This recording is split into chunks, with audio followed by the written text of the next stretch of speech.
우리가 이제 서구 사상을 이렇게 공부하다 보면 큰 그 수레바퀴 두 개가 있습니다. 우리 지금 동양 사상은 접어놓고 그 하나는 헬레니즘이고 하나는 헤브라이즘이에요. 두 개가 되어 있습니다.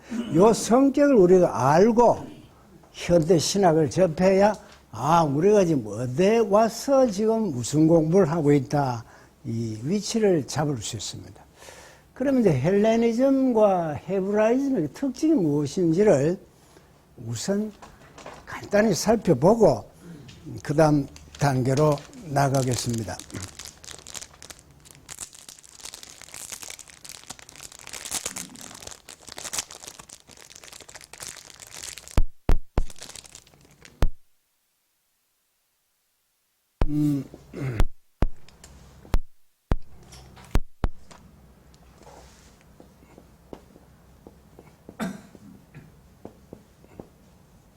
헬레니즘이고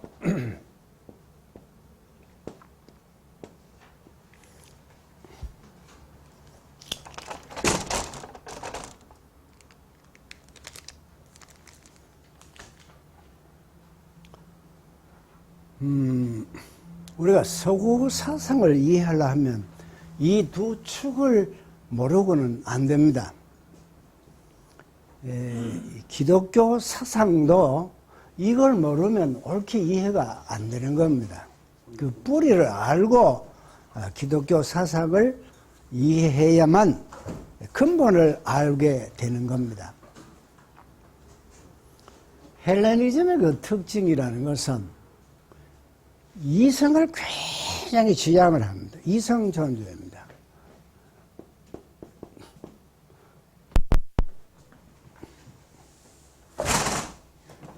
고맙습니다.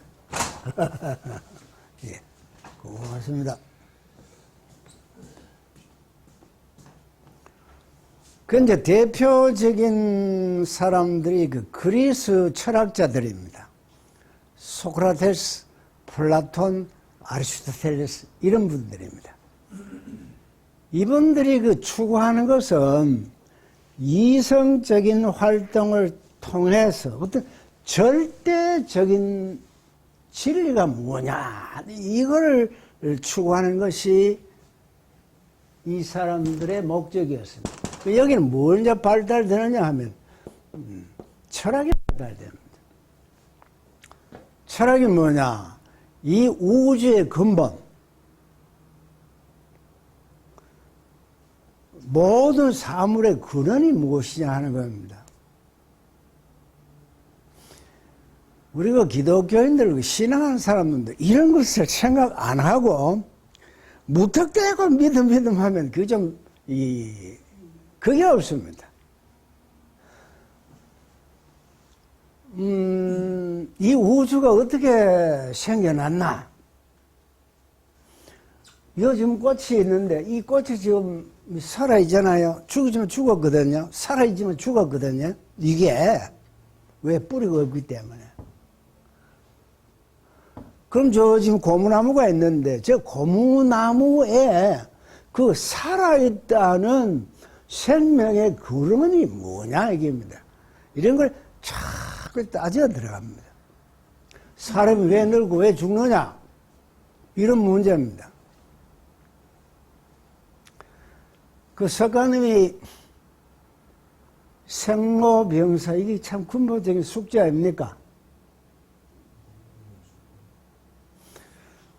우리 그 장로님 몇 년 만에 보는데 저도 역시 마찬가지고 본인은 못 느껴도 다른 사람들이 볼 때 걸음걸이, 손놀림, 말이 굉장히 정확하고 빠르고 이래 되는데 그게 없습니다 지금. 저는 말을 정확하고 뭐 한다 하는 논리적으로 이야기한다고 하는데 남이 들을 때는 그게 아닙니다. 그 나도 모르게 자꾸 늙고 병들고 결국은 죽거든요. 이 근원이 만약에 질문을 해 들어간 겁니다. 여기에서 이제 헤브라이즘은 뭐냐면 그 근원적인 그것의 하나님을 찾게 되는 겁니다. 이 철학의 근원은 지식이고, 이건 이성이라기보다는 신앙입니다. 이 근원이 하나님입니다.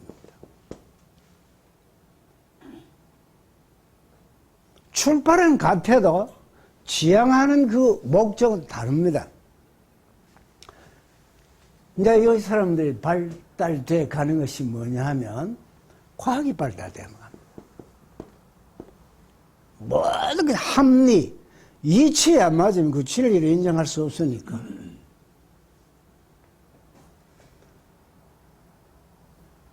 나중에 밀어오면 이것과 이것이 뒤죽박죽이 돼가지고 신앙이라는 것은 과학이 아닙니다. 그런데 이 신앙을 과학으로 자꾸 해석을 하려 하는 그런 사조들이 현대에 오면, 현대 신학에 오면 그런 것이 보여집니다.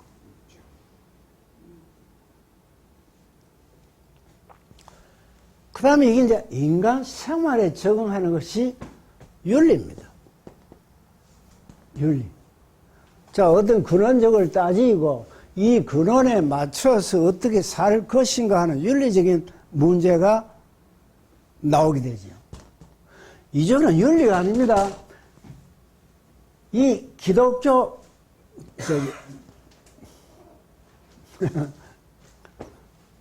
지금,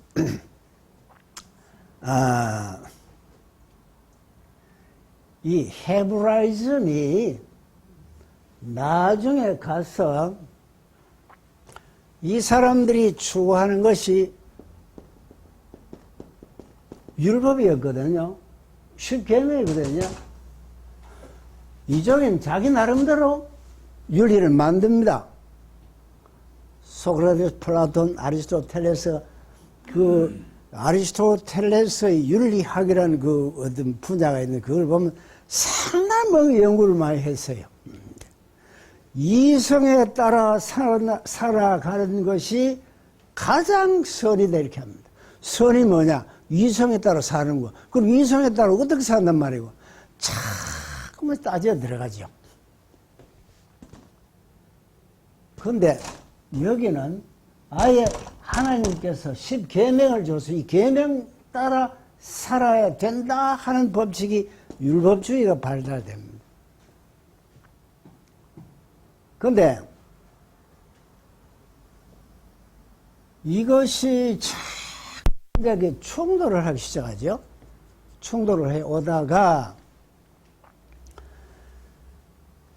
예수님이 나타나서 이 율법주의가 아니야 하는 그걸 예수님 어떤 선언이 나옵니다. 이거는 선악과 기준입니다. 따먹으면 죽는데 어떤 선악과 기준으로 모든 것을 행동 지침을 내리는 거죠. 그 율법주의입니다. 그 유대주의입니다. 그건 예수님만 오셔가지고 그 율법주의가 아니야. 그건 생명이야. 한 생명의 원리로 가지고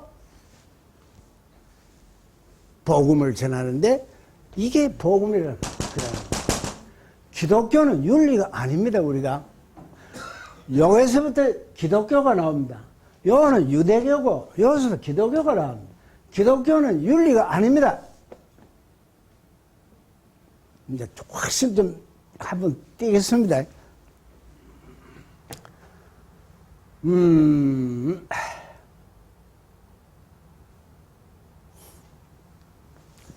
예, 제가 이래 쭉 보니까 목사님들 설교가 두 타입이 있습니다. 하나는 뭐냐면 이래 살아야 된대, 저래 해야 된대, 교회 생활 이래 해야 된대, 기독교는 뭐 이렇게, 기독교는 이렇게 살아야 된대, 자꾸 강조하는 그런 그 설교 스타일이 하나 있고요. 또 하나는 뭐냐 하면 너가 아무리 선을 행하고 아무리 법대로 살고 아무리 하나님의 뜻대로 살려고 해도 안 돼. 너희는 죄인이 하면서 이 죄인인 것을 강조하고 이 죄인이 살 수 있는 방법은 십자가야 하면서 그 십자가 피를 강조하는, 하나는 자꾸는 기독교적인 윤리를 강조하고 한쪽은 아니야, 그렇게 살 수 없어, 그러니까 죄인이야, 그러니까 죽어, 살 수 있는 방법은 십자가 피뿐이야 하는, 십자가를 이야기하는, 하나님의 은혜를 강조하는 두 가지 스타일이 있습니다. 저는 윤리아입니다. 십자가 피입니다. 오직 은혜입니다. 그래서 우리가 의를 할 때, 칭의 하잖아요. 그죠? 영어로는 justification이 되는데, 이 칭의에는 두 가지 의미가 있습니다. 하나는 의롭다고 간주하다, 요 뜻이 하나 있고요. 또 하나는 의롭게 되다, 요 뜻이 있습니다. 칭의를 할 때. 목사님들 그 설교 스타일이 이쪽 입장에서 설교를 많이 합니다. 저는 이쪽 입장입니다. 여기 마르틴 루터입니다. 사상이, 신학 사상이. 요거는 어거스틴입니다. 캘빈 쪽입니다. 우리는 예수 그리스도의 피의 은혜로 말미암아 의롭게 되었기 때문에 그 삶은 의롭게 살아야 된다, 이렇게 나누어갑니다. 이거는 뭐냐면 덮었다, 덮다. 원래 세례의 근본 의미가 덮답니다. 덮다. 십자가 보혈의 피로 너 죄를 덮어서, 너 죄 속에는 죄가 막 나오지만 그 죄 안 본다. 그 피의 은혜로 의롭게 본다. 의롭다고 간주한다. 냄새 나더라도 덮어가지고, 그래, 의롭다고 봐줄게, 이겁니다. 이 두 가지 의미가 있어요. 그러니까 목사님들이 이걸 자꾸 강조하다가 보면 무엇이 생기느냐? 갈등이 생깁니다. 죽을 때까지 의로워질 수가 없어요, 우리는. 죽을 때까지 죄인인 게, 죽을 때가 죄인입니다. 죄인이지만은 십자가 보혈의 피로 덮어서 의롭다고 인정해 주마. 이게 기독교의 핵심입니다. 이게 복음입니다.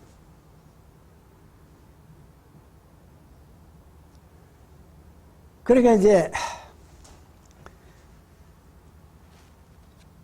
자칫 잘못하면 기독교 윤리적인 선악과 기준으로 해서 네 잘못했어. 제가 이제 수필을 누가 써달라고 그래서 쓰면서 이런 예를 한번 들었습니다. 돈이 많은 사장 아들이 있는데 그 회사 많은 돈이 지금 자기 겁니다. 아버지가 사장인데 그럼 그저 물려받는 건데 이거 사는 모습이 개망난이로 삽니다. 개망난입니다. 어떤 모습으로 살든지 그 자녀는 사장의 아들이기 때문에 그 사장의 모든 것을 눌러받습니다. 마찬가지 우리가 이 땅에서 어떤 모습으로 살든지 간에 우리는 의롭다고 인정되기 때문에 하나님의 자녀가 됩니다. 자, 그런데 하나님은 공의로우시고 하나님은 은혜로우시고 이 두 가지를 이야기하는데 하나님은 두 가지를 다 해야 된다. 그 예수님 교회 가면 자꾸 이것만 너무 강조하고 이거는 강조 안 한다. 제가 볼 때 그게 아니고요. 믿는 자, 하나님의 자녀에게는 이게 없습니다. 네 어떻게 살았지 결과를 안 묻습니다. 이거는 믿지 아니하는 자들에게 심판을 공입니다. 하나님의 공의에 의해서 심판하는 겁니다. 믿는 자는 이미 그 심판에서 벗어난 겁니다. 모든 은혜뿐입니다. 그 사장의 아들이 어떻게 살든지 아버지의 그 재산을 그대로 받는 겁니다. 자, 그런데 우리가 하나 놓치기 쉬운 것이, 나는 기독교인이면서 나는 하나님의 자녀라고 하면서 아무렇게나 살아야지 그게 됩니까? 그거 안 되잖아요. 그게 하나님 자녀의 특징, 하나님 자녀됨의 의미가 바로 그겁니다. 뭐든 못 삽니다. 자기 힘으로 살려고 할 때 이거는 기독교인이 아니고요. 나는 아무리 잘못 살려고 발버둥 쳐봐도 너는 안 돼, 너는 안 돼, 너는 이렇게 살아야 돼. 어떤 하늘의 음성이 주어집니다. 성령의 역사입니다. 그 성령의 인도함 따라 살아갈 따름입니다. 모든 것이 하나님의 은혜 가운데 살아가는 겁니다. 그러니까 제가 이걸 강조한다고 해서 멋대로 살아라고 해서 멋대로 살 수 없는 것이 하나님의 자녀입니다. 그러니까 이것이 먼저고요. 이게 뭐냐입니다. 네 요렇게 살았지? 이들이 맞아. 이게 아닙니다. 너는 내 피값을 너를 영원한 자녀로 삼았어. 하는 여기에서부터 모든 것이 시작됩니다. 그러니까 공의로우신 하나님은 믿지 아니하는 자들에게 주어지는 심판이고요. 믿는 자에게는 이게 없습니다. 이미 창세전에 그리스도 안에서 하나님의 자녀가 되었습니다. 그러니까 하나님 은혜뿐입니다.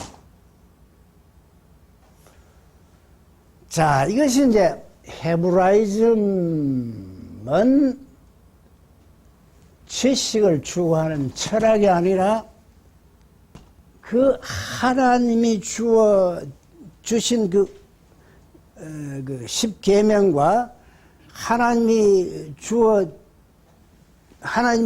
주신 어떤 그 법칙 안에 살아가려고 하는 그 사상이 헤브라이즘입니다. 이 헤브라이즘에서 예수님이 이게 아니야, 이거를 뛰어넘는 것이 있어. 이게 생명과의 원리입니다. 이게 기독교입니다. 자, 그런데 이 헤브라이즘과 헬레니즘이 쭉 내려오면서 이 충돌하고 이게 뒤섞여 버렸어요. 이게 뭐냐? 현대 신학의 특징입니다.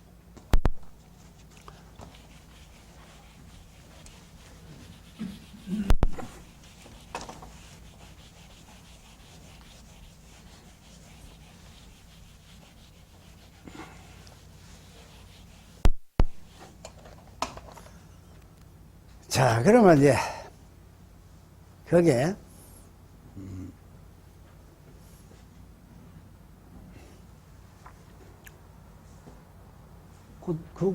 보수 신학과 또 뭡니까? 그 자유주의 신학의 그 대립을 제가 그 제목을 해놨는데, 그럼 보수가 뭐고 자유가 뭐냐, 이걸 우리 개념을 잡아야 되거든요.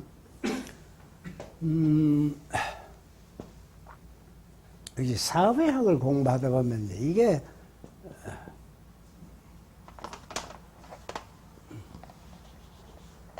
요렇게 이제 그 영역을 짓습니다. 이걸 온건주의라 하고, 여기 우 올라가잖아요. 이거 우파입니다. 좌파라. 여기에서 조금 들어가는 것이 진보주의입니다.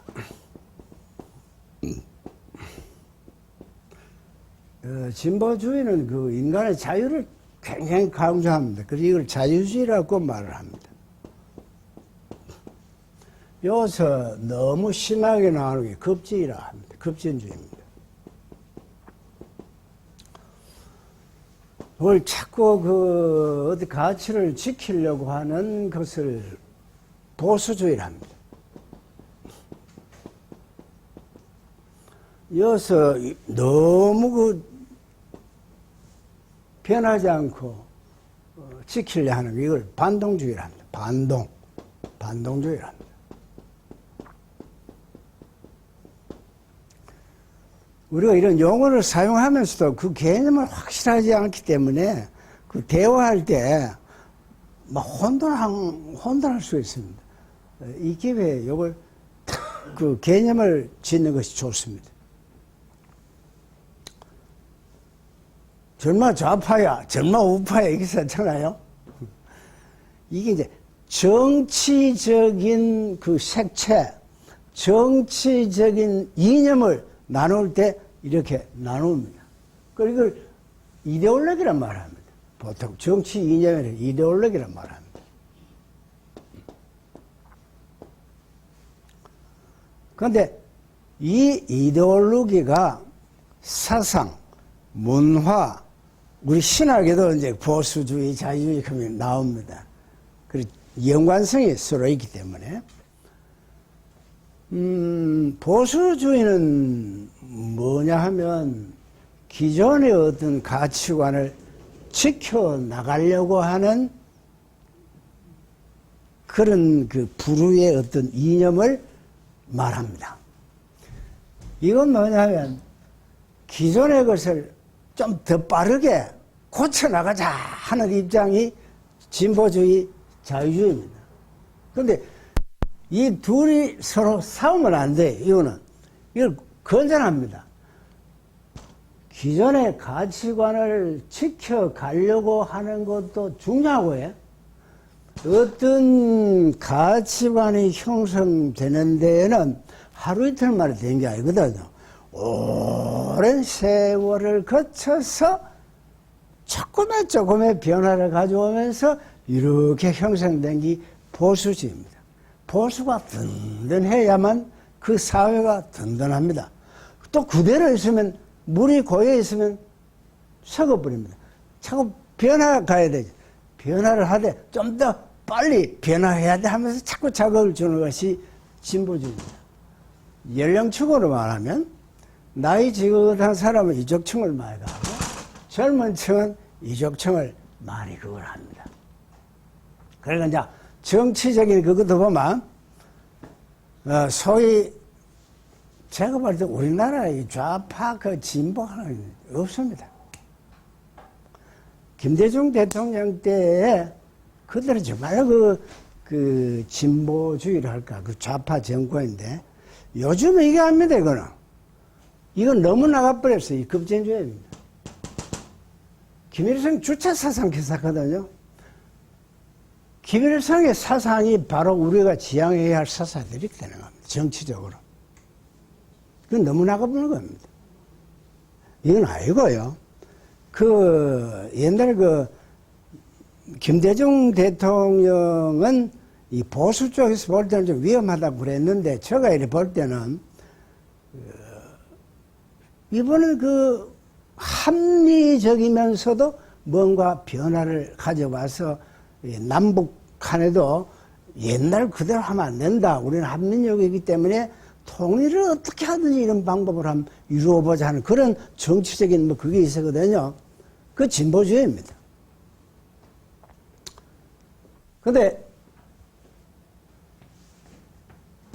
이게 이제 이거는 다 온전화돼서 온건 진보주의, 온건 보수주의. 이거는 뭐냐면 저 때려 죽여야 돼. 이랬었잖아요. 이거는 무상한 파괴입니다. 모든 것이 부재입니다. 이게 좀 위험한 겁니다. 급진주의도 위험하고 반동주의도 위험합니다. 요거 사회 발전에 있어서 아주 바람직한 그 정치 이념들입니다. 그런데 이것이 이제 신학에 들어오면,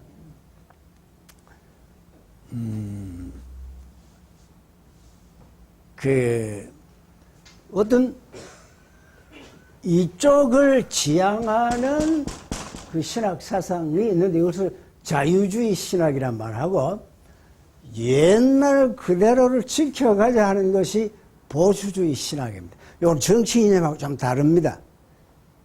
자, 그런데 우리가 이제 보수주의다, 진보주의다 할 때 어떤 그 흐름에 그건 막을 수 없는 어떤 그 진리의 한 노선이 쫙 있습니다.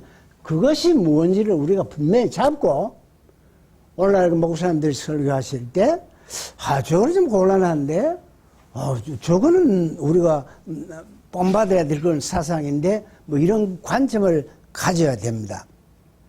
자, 그런데 또 이걸 하자면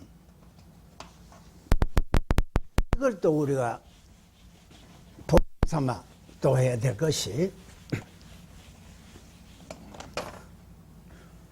지금 2024년도니까 그 서기 1년도에는 어떻게 했으며 그 서기 1년도 그 예수님이 돌아가시고 그 12제자가 복음을 전했고 그 제자들이 65세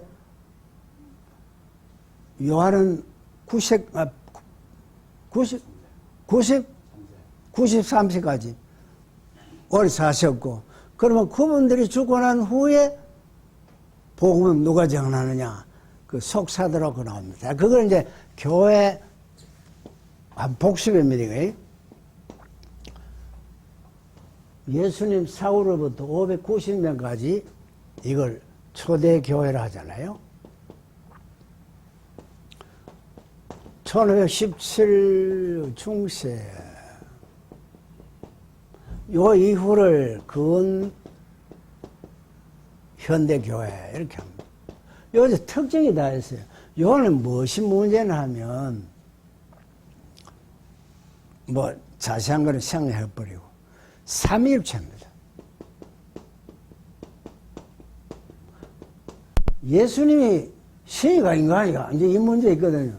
그리고 여기에 기독론에 있어가지고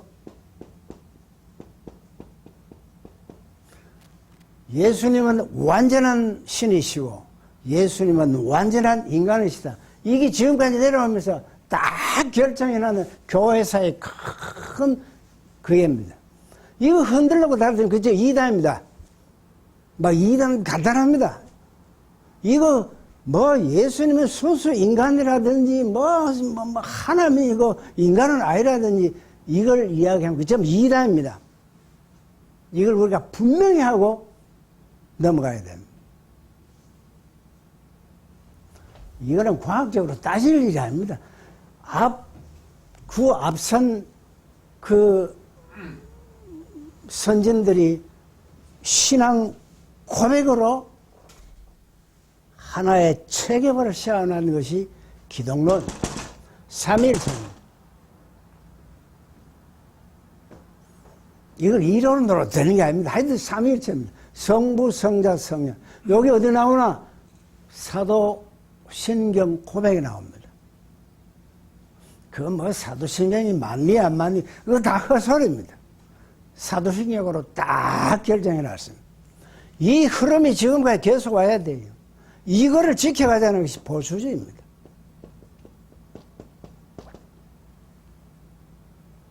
그 다음 중세 때 딱 들어오면 뭐 하나 생기냐면 이때 문제가 교권주의가 생겼죠.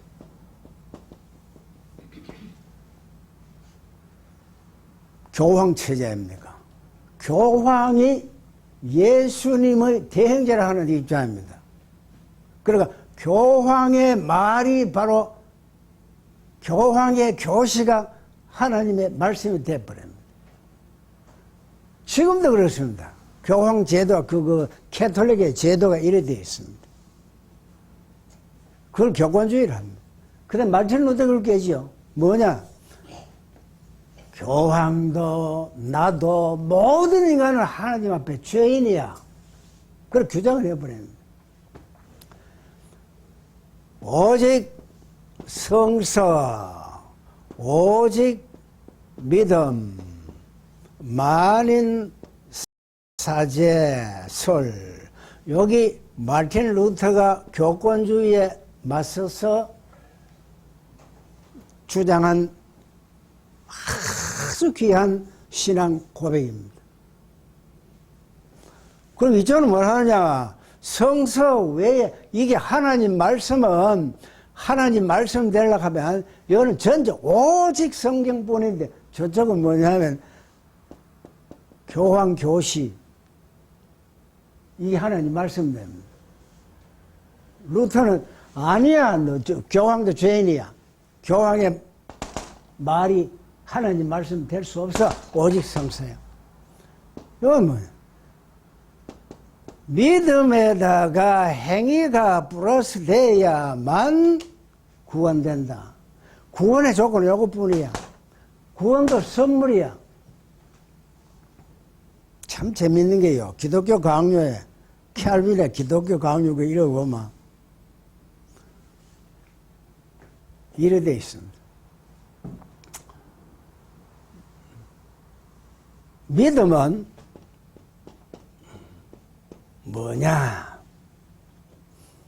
그릇이다. 그릇이다. 그릇. 이 그릇, 뭐를 담는 그릇이냐? 하나님의 은혜를 담는 그릇이다. 이런 표현이 나옵니다. 저는 그 책 읽다가, 참 묘미 있게 표현했다 싶어요. 믿음을 하나님께서 선물로 주셨잖아요. 에베소 2장 10절에. 믿음을 선물로 줬는데, 선물로 그릇을 딱 줬는데, 그 그릇 와 줬노? 하나님 은혜를 담기 위해서. 하나님 은혜는 뭐냐? 공짜로 내 백성 삼아서 하는 이겁니다.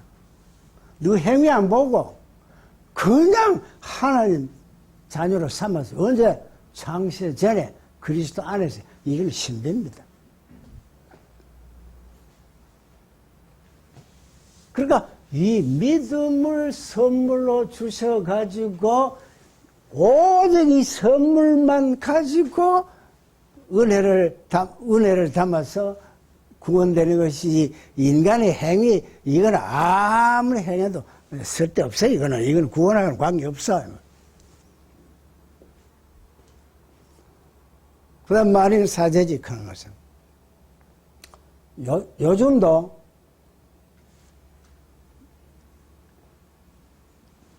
미사할 때, 그죠? 미사할 때, 고해성사를 받잖아요. 신부앞에 고해성사를 합니다.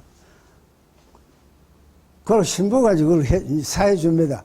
그래, 네 고해성사를 했으니까, 거기에 대한 대가로, 저 성당, 마당 5번 수로, 딱 그걸 하고, 사해주거든. 그 조건으로 사해주고, 다시는 이제, 죄 짓지 마라. 가서 그 미사에 참여하면 고해성사하고 신부 말 들으면 죄가 싹 없어지는 겁니다. 이게 가톨릭의 사상입니다.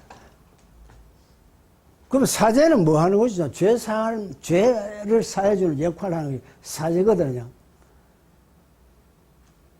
예수님이 제물이 되시고 예수님이 혼자 희생됨으로써 다시는 너희 죄를 묻지 않겠다 하는 것이 하나님과 자기 백성과의 언약입니다. 약속입니다. 이게 십자가 피의 은혜입니다. 그러니까 신부가 필요 없고 이제는 하나님과 나와 그 성령의 은혜의 성령의 역사에 의해서 그냥 죄사함을 받고 하나님 백성이 된다 하는 이러한 것이 만인이 다 사제직이다 하는 거예요. 이게 서구 민주주의의 초석이 되는 사상입니다.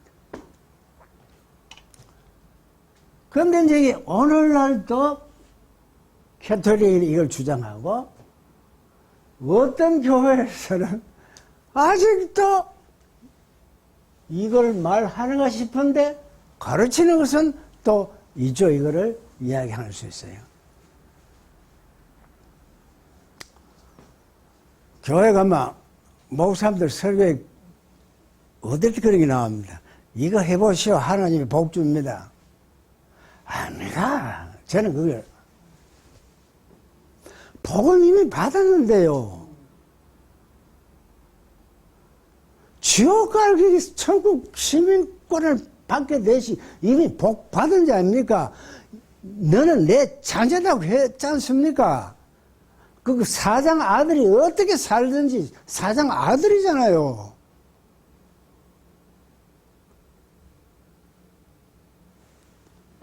저 아픈 거 하나님이 죄 벌 받아.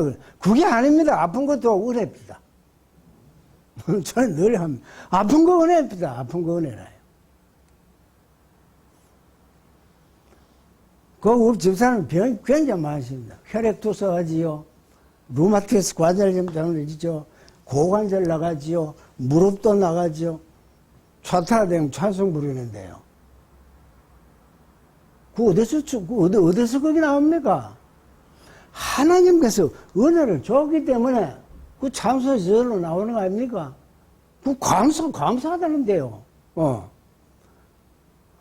내가 아프기 전에 이런 걸 몰랐을 때 참 하나님 은혜 가운데 내가 살았는데 내 몸이 또 이렇게 되고 보니 아이고 과거에 하나님 은혜를 내가 잊어보고 살았다. 아이고 하나님 은혜가 앞으로 이거 얼마나 큰 복이 내한테 왔는데 이런 고백을 합니다. 이 고백을 누가 가르쳐서 됩니까? 본인이 무의식적으로 됩니까? 성령의 역사 아닙니까? 아픈 것도 은혜입니다. 전부 다 부자만, 전부 다 건강한 것만 하나님 은혜가 아니고요.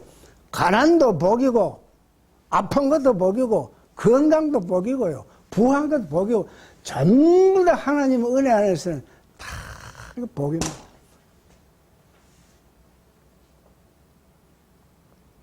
그런데 이제 자꾸 현대 신학에 오면 이게 무너진다고요. 이게 자꾸 무너진다고요. 자, 근현대 들어옵니다. 근현대 딱 들어오면 뭐냐 하면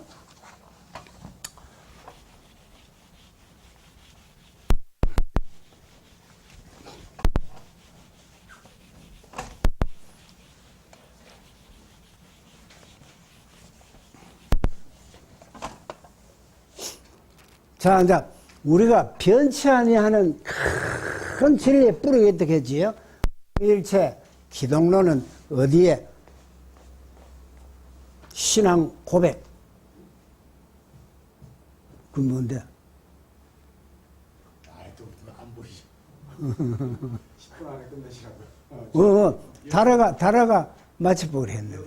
2시 50분. 그럴까요? 왜? 쉴까요? 아니, 10분 더 하시고 이제 마치면 시간이 딱 맞아요. 45분, 50분. 그리고 2강 하시면 돼요. 아, 쉬다가? 쉬다가? 아니, 10분 더 하시라니까. 10분 있으면 이제 끝내시라고. 알았어.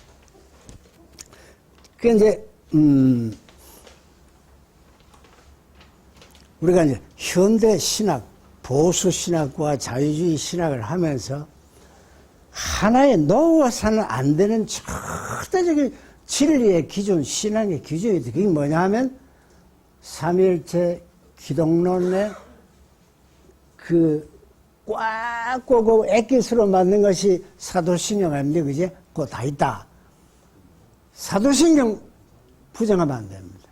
그 다음, 마르틴 루터의 아까 말한 이 세 가지, 오직 믿음, 오직 성서, 누구나 다 하나님 앞에 자기 죄를 고백하고 죄사함 받는 그러한 만인사제적인 그런 의식, 이건 놓으면 안 된다. 그럼 이제 현대 신학이 딱 들어오면 이 현대 신학이 어디서부터 내려가냐면 17세기로부터 쭉 오는데 여기 과학이 발달됩니다. 이성이 자꾸 발달되고 그게 뭐냐? 인간입니다. 인간입니다. 인간은 인간의 힘으로 유토피아를 만들 수 있고, 인간의 힘으로, 과학의 힘으로 이 세상을 지상 낙원으로 만들 수 있다. 이거를 도와주시는 분이 하나님이시다. 하나님은 인간 지시생각대로 끌어와가지고 막 뒤죽박죽 시킨 것이 현대신학입니다. 자유주의 신학입니다.